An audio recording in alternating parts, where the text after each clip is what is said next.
What's up everybody, my name is CoalFire, and welcome to Photon Highway. Now I'll admit, I'm here because I thought this game looked really pretty. And so far it seems like it's living up to that, just right off the bat. But let's see what this is. Oh my goodness. Home, garage, info. Let's check info real quick. Oh, credits. Well, all credits to you guys. Let's go. How do I go back? There we go. Let's just start. Okay, arrow keys. Speed up with up key. Oh god, it's rotating everything in front of me. Drive close to an object to get bonus points. Oh, so they're like near misses. Okay. Whoa. And I died. New area in 46 light years? I mean, it is called Photon Highway, so are we supposed to assume that we're like a little ball of light? The wee quantized package that is the photon? Oh yeah. Oh yeah. Alright. Alright. Maybe not. I do really like this though. Alright. Come on now, wee little photon. I wonder... are there any, like, mechanics that maybe, like, determine our... Oh, I've only gone 4 light years.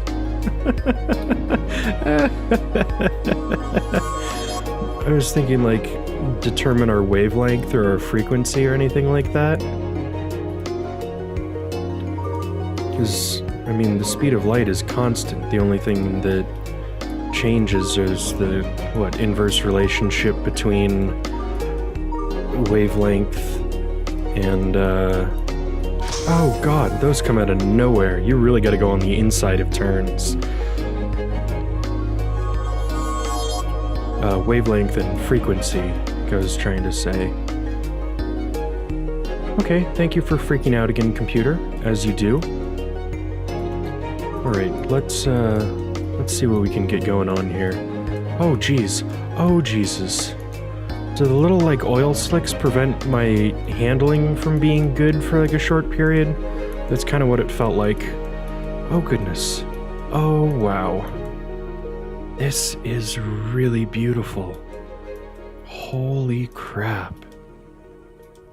Alright, we've got, like, new little clunky bits now. Nice. Alright, alright. Whoa, whoa, okay. Things are getting a little bit hectic here, everyone. My wee little photon, he has a lot of stuff in his way. But, you know, maybe we're one of those little photons that is, oh geez, working its way out of the center of the sun. Because a lot of that is just light that gets absorbed by so many other solar system complex. Yeah, oh, goodness. But yeah, a lot of the light that the sun emits gets reabsorbed by other... Man, I'm trying to talk science while playing this, and it's not going very well. Yeah, it gets absorbed by other atoms and converted back into, like, vibrational energy, thermal energy. Well, those are one and the same. But it can take a specific quanta of energy thousands of years to try and get out of the center of the sun. And it's just amazing that something that moves as fast as light, the fastest thing in the universe that we're aware of other than the expansion of space itself, because it's not confined by any kind of speed limits, but that it can take that long. But it's also a lot of the, like, radiative pressure that keeps the sun from collapsing in on itself and becoming anything like a neutron star or a white dwarf or a black hole in some cases. It's the pressure of that fusion energy releasing photons back into the system that keeps it all from collapsing down on itself. Which is why, oh god, some stars go supernova, because you get situations where the core of a star starts fusing iron, and that gets to the point where the fusion reactions no longer release energy, they start to take energy. So the star loses some of its radiative pressure and collapses in on itself. Let's keep going. I'm having a lot of fun talking about this. But when the star collapses back in on itself, it creates a lot of new pressure, which drives new fusion, which drives new heat. And that burst of new energy that comes out of it is what, oh my god, this is not going well, is what drives the actual supernova explosion. So you get the core of the star essentially turning off and stopping everything that's holding the star together in like a structural perspective. I'm just gonna keep restarting. And as soon as that's gone, gravity takes over and forces everything down into the center, building up all of this new pressure. And everything starts fusing together, and that's when iron starts becoming all of these heavier elements, like all the metals and metalloids and higher level transition elements and noble gases that we see. Oh god. Oh Jesus. And that's how new elements are born out of stars and supernovas, because it all turns off for a second, and then it collapses back down, and then it all explodes back out. And we get beautiful nebula and, new materials to build planets out of, and that kind of stuff condenses down into what we live on. And all of the extra little elements, all of the heavy stuff that help make us function, and that we mine and make buildings out of. Ow. I hope everybody enjoyed that little ramble. That was all based off of the premise that I am currently a photon, speeding along, I guess, the fabric of space? I don't know. Maybe I got a little too existential with all of this, but those of you that know me know that I absolutely love space and astronomy. Let's go for another round.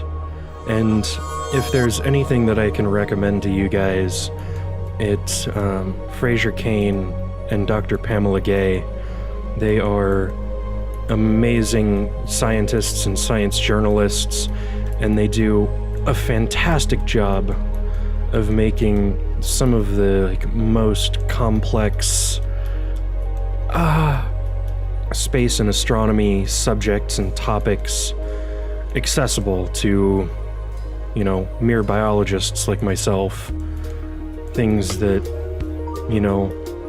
I didn't really think that I'd be able to comprehend on an in-depth basis, but they just make it so damn easy and entertaining that, it's always worth a watch. And they've got like 400 something, almost 500 episodes of their podcast, Astronomy Cast. This isn't like a paid advertisement or anything, it's just something I am absolutely passionate about. Okay, let's actually talk about this game for a little bit. I've been rambling on about space and astronomy this entire time. Alright, so if I'm a photon, then, oh goodness, what are all of these, little bits and pieces supposed to represent? Are they just my perception of the world around me? As a photon, I can only see these giant objects that I'm whizzing by, or potentially tiny objects. And that, in some cases, I'm just imparting a little bit of energy and bouncing back off with, oh, maybe a slightly lower amplitude, like that. Oh. But in some cases, I'm actually being absorbed by whatever it is that I'm running into. I don't know, but I kind of enjoy speculating about that kind of stuff. Since, you know, photons have momentum, but they have no mass. So the only choice that they have in terms of speed is the speed of light. Because any amount of energy imparted into a massless particle will get it moving at the speed of light, but the amount of energy that goes into it determines its wavelength and frequency. And you get really, really high energy stuff, like gamma rays that come out from black hole mergers. And then you can get really low energy stuff like radio waves, which we can use to transmit all kinds of information. And it all just depends on how much energy you're throwing into that photon at any one time. Because it always has to move at the same pace. Oh, wasn't I gonna talk about, like, time dilation or something? Yeah. So, moving at the speed of light pulls in all kinds of weird relativistic physics. Ow! And, you know, the closer that you move to the speed of light, the more time dilates. It's the same with, like, moving into a gravitational well. So the closer you are to Earth, the slower time moves, which is how... oh man, I'm not doing well with this. How, like... If you saw Interstellar, that's why the guy who was back on the ship aged so much more than everybody who was down on the planet. Because everybody who was down on the planet was experiencing extreme time dilation, where time was moving much, much slower for them because they were close to the black hole. But moving at the speed of light would mean that time stops for everything around you. Like being inside the event horizon of a black hole, where the gravitational force is so great, it would be nearly equivalent, or actually equivalent, to, moving at the speed of light. So, a photon, from its own perspective, I'm not entirely sure if this is misinformation, so please fact check this if it's something that you're interested in and or interested in talking about. But from the point of view of a photon, it's moving so fast that time around it is always stopped, because it is moving at the fastest possible speed that it can be. So what I've heard is that from the point of view of a photon, the moment that it's created, and every moment that it bounces off of something until the moment that it's absorbed, from the point of view of the photon, is the exact same instant. Just because of these relativistic speeds, which are only possible because it is a massless particle with momentum. How freaking cool is that? There's also these little particles called muons in the atmosphere that conventional physics says that the way they work and the way that they break up should cause them to be destroyed far, far before they can reach our like sensors on the ground. But because of the relativistic speeds that they're moving at, they appear to decay more slowly than they should. And in the amount of time... Whoa, what just happened? Oh, that was a little weird. I think that had to do with like the procedural generation of this. But because of the speeds at which they move and the relativistic properties of moving at that speed, they end up breaking up much closer to the surface of the Earth than conventional physics would allow. So if you have... Oh, goodness. I believe it's... like vaporized ethanol in a glass. You can do this experiment at home. Really cool, chilled, vaporized ethanol in like a little mist, and you put it in a glass.